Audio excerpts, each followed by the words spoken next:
लानत है ऐसी दौलत पर। एक बार लक्ष्मी जी पृथ्वी पर आई।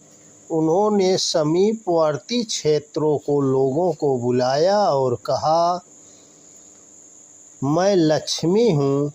इस क्षेत्र के लोगों को मनोवांछित वरदान देने आई हूँ।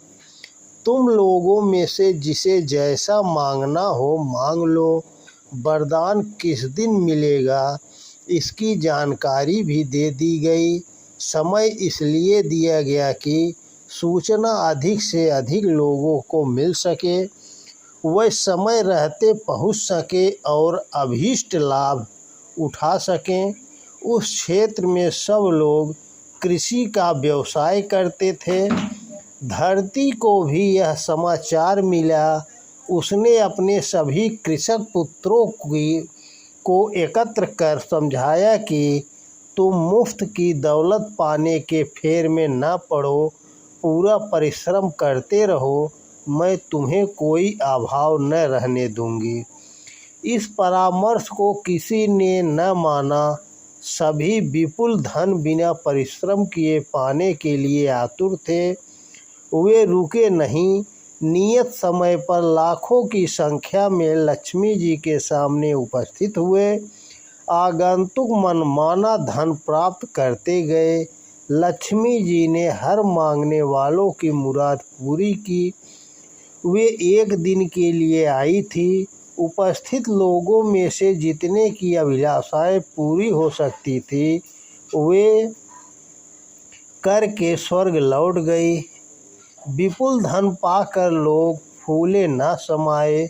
वे उस संपदा का स्वच्छंद उपभोग करने लगे और अनेक व्यसनों में ग्रस्त हो गए।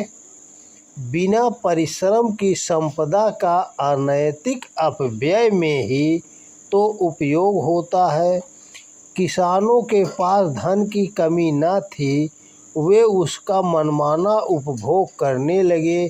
खेती बाड़ी करना बंद कर दिया। हल बैल बेच दिए। परिश्रम के झंझट में क्यों पड़ा जाए। सभी को अपने व्यवसाय से अरुचि हो गई। जब हाथ में विपुल दौलत है तो मेहनत करने की क्या ज़रूरत। सभी ने खेती बाड़ी बंद कर दी। अन्न से संचित गोदाम समाप्त होने लगे। महंगाई बढ़ने लगी और कुछ ही वर्षों में स्थिति यह आ गई कि महंगाई चरम सीमा पर पहुंच गई। पैसा खर्च करने पर भी खाद्य पदार्थ न मिलते।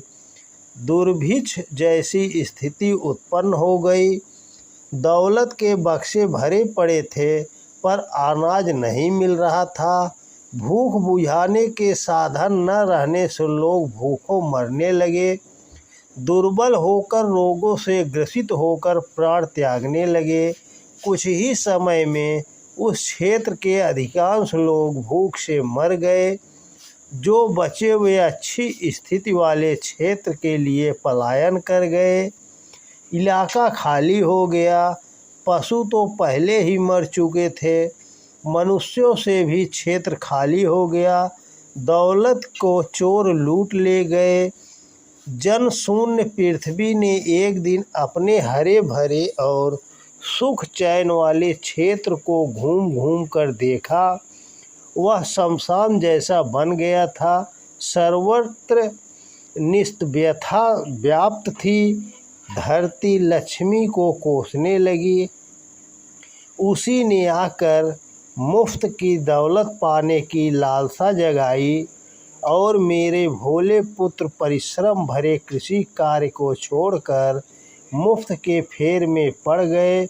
उसी का यह प्रतिफल है कि समूचा समुदाय और क्षेत्र बर्बाद हो गया। क्या यह कथा आज की परिस्थितियों में यथारूप लागू नहीं होती। लक्ष्मी की लालसा ने व्यक्ति को उपभोगवादी बना दिया है। जमीन को मुँहमांगे दामों में भवन अट्टालिकाओं के निर्माण हेतु खरीदा जा रहा है।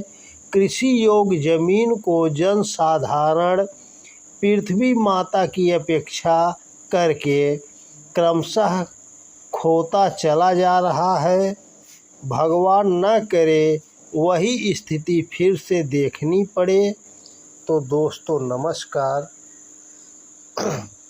आज की कहानी यहीं समाप्त है। जो आज कर सकते हो उसे कल पर ना छोड़ो। कौन जाने कल कब आए भी तो ना जाने उस समय परिस्थितियां कैसी हों। जय हिंद, जय भारत।